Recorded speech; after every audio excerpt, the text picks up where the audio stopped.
नागरिकांच्या मनामनातील आवाज, नाशिक आवाज।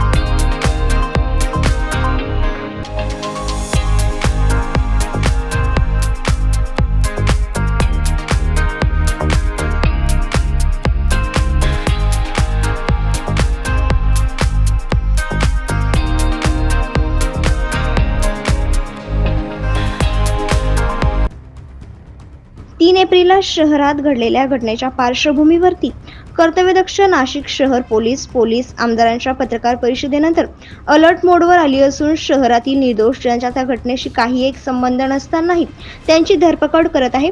विशेष म्हणजे या अटक करण्यात आलेल्या युवकांपैकी काही पोलिसांच्या खास समजल्या जाणारे व घटनेच्या दिवशी जमावाला शांत करणाऱ्यांपैकी असल्याने पोलिसांच्या कारवाईवरती आता नाराजी व्यक्त केली जात आहे। मंगळवारी शहरातील संविधानप्रेमी नाशिककर या संस्थेसह विविध सामाजिक संस्थेच्या प्रतिनिधींकडून पोलीस आयुक्तांची भेट घेण्यात आली। यावेळी पोलीस आयुक्तांना मागील 3 महिन्यापासून एका विशिष्ट समाजाविषयी कशा प्रकारे बाहेरून येऊन अपशब्द वापरले जात आहेत, सोशल मीडियाच्या माध्यमातून त्यांच्या धार्मिक भावना कशा दुखवल्या जात आहेत, तसेच सागर बंगल्यावरती असलेल्या त्यांच्या बॉसकडून कशा प्रकारे निर्दोष युवकांवरती कारवाई केली जात असल्याचे उघडपणे सांगितले जात आहे। या सर्व गोष्टींकडे आयुक्तांकडे मांडण्यात आल्या। या वादात अचानकपणे स्थानिक आमदारांनी घेतलेल्या उडीमुळे शहराचा वातावरण अतिशय दूषित झालेलं असून त्यांच्याकडून पत्रकार परिषदेत उपस्थित करण्यात आलेल्या देशद्रोहाच्या घोषणेचा आरोप सिद्ध न झाल्याने तसेच त्यांच्याकडून शहराचा कायदा व सुव्यवस्था बिघडला जात असल्याने त्यांच्यावरती तातडीने गुन्हा दाखल करण्याची मागणी पोलीस आयुक्तांकडे यावेळी शिष्टमंडळाकडून करण्यात आली आहे। या प्रसंगी ज्येष्ठ पत्रकार निरंजन टकले, कम्युनिस्ट पक्षाचे नेते राजू देसले, मुस्लिम आरक्षण संघर्ष समितीचे अजिज पठाण, शशिकांत उनवणे, आम आदमी पक्षाचे नेते स्वप्नील घिया, काँग्रेस पक्षाचे ज्ञानेश्वर काळे, सामाजिक कार्यकर्ता नदीम मणिया, राजू निकाले, मुन्ना अन्सारी, एजाज माकराणी उपस्थित होते। मध्ये एक घटना घडली अत्यंत दुर्दैवाची। मुस्लिम समाजाबद्दल एक अत्यंत वाईट पोस्ट सोशल मीडियावरती कोणीतरी पोस्ट केली आणि त्यानंतर स्वाभाविकपणे जे मुस्लिम समाजामधल्या विशेषतः तरुणांमध्ये जी एक प्रचंड त्याच्यामुळे नाराजी आणि राग निर्माण झाला। त्यामुळे ते सर्वांनी पोलीस स्टेशनला जाऊन एक आंदोलन करण्याचा प्रकार त्यावेळेला झाला होता। दुर्दैवाची गोष्ट अशी की अशी घटना घडल्यानंतर त्या समाजाबद्दल सहानुभूती व्यक्त करण्याऐवजी नाशिकच्या लोकप्रतिनिधी देवयानी फरांदे यांनी डायरेक्ट देशद्रोहाचा आरोप करत पाकिस्तानच्या घोषणा दिल्या असा एक बेछूट आरोप त्यांच्यावरती केला आणि तो केल्यामुळे पोलिसांनी मुस्लिम समाजातल्या तरुणांना अटक करायला सुरुवात केली।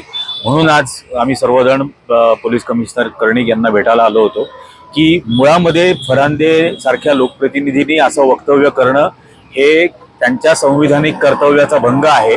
कारण कॉन्स्टिट्यूशनल ड्युटी आहे 51A आर्टिकल प्रमाणे की सामाजिक सौहार्दता टिकवणं आणि डायरेक्ट अत्यंत धादांत खोटं ज्या त्या बोलल्या की देशद्रोही घोषणा दिल्या गेल्या, कुठलाही पुरावा नसताना पोलिसांकडे स्वतः याचा व्हिडिओ रेकॉर्ड असून सुद्धा असं कोणताही पुरावा नसताना सुद्धा त्यांनी एक प्रक्षोभक वक्तव्य हे केलं।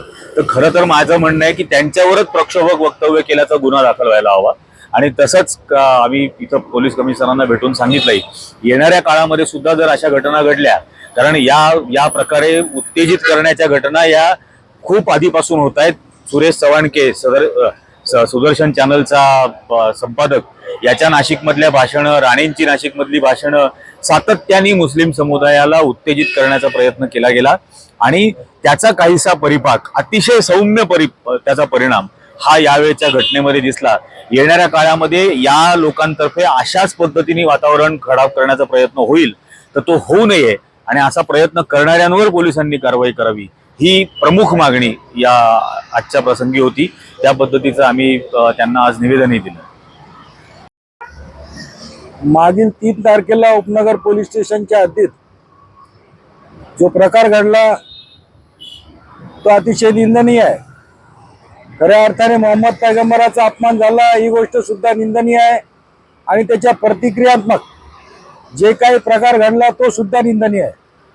परंतु त्यानंतर अचानकपणे 15 दिवसानंतर या शहराच्या आमदारांना साक्षात्कार झाला आणि त्या साक्षात्कारातून त्यांनी पत्रकार परिषद घेऊन एक खोटी बातमी पसरवली का तिथे पाकिस्तान जिंदाबादच्या घोषणा दिल्या गेल्या. परंतु ही खोटी बातमी पोलीस रेकॉर्डला किंवा पोलीस स्टेशनला कुठेही नाही आणि कोणत्याही ठिकाणी अशा प्रकारचा पुरावा उपलब्ध नसताना एका लोकप्रतिनिधीने असे एखाद्या समाजावर अशा गंभीर प्रकारचा आरोप करणं हे चुकीचं आहे. आपलं शहर आहे शांतताप्रेम आणि सर्व धर्मीयांना मानणारं शहर आहे आणि अशा शहरामध्ये एका लोकप्रतिनिधीने 2 धर्मामध्ये द्वेष निर्माण होईल अशा प्रकारची भावना निर्माण करून तेढ निर्माण करण्याचा आणि मुस्लिम समाजामध्ये दहशत पसरवण्याचा प्रयत्न केलेला आहे.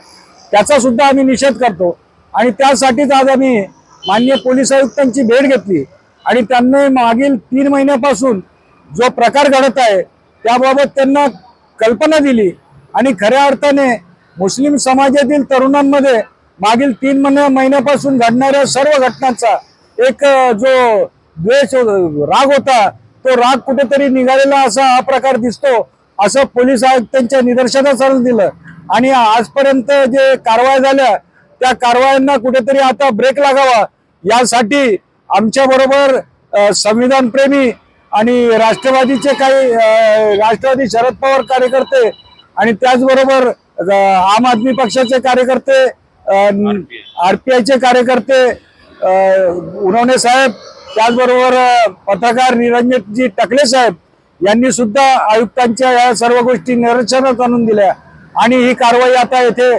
थांबवावी अशी विनंती त्यांना केलेली लक्षात आलेलं आहे. त्यामुळे यापुढे ही कारवाई थांबेल अशी आम्हाला आशा आहे. आज नाशिकचे पोलीस आयुक्त आदरणीय कर्णिक साहेबांच्या भेटीसाठी नाशिकतील संविधानप्रेमी नागरिक नाशिककरांच्या वतीने आम्ही आज एक निवेदन दिलेलं आहे.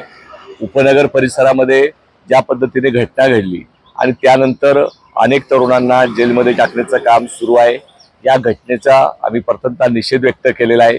ज्या पद्धतीने तोडफोड झाली असेल हे सुद्धा चुकीचं आहे.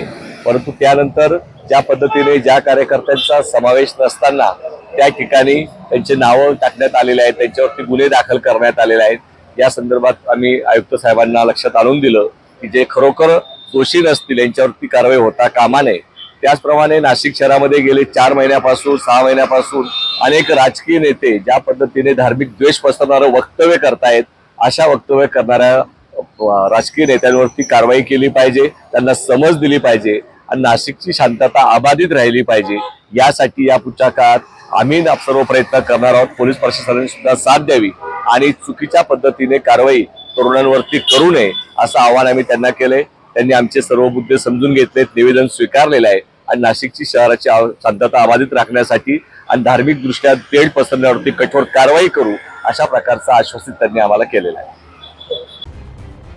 महाराष्ट्रासाठी प्रतिनिधी अकीब सय्यद, नाशिक.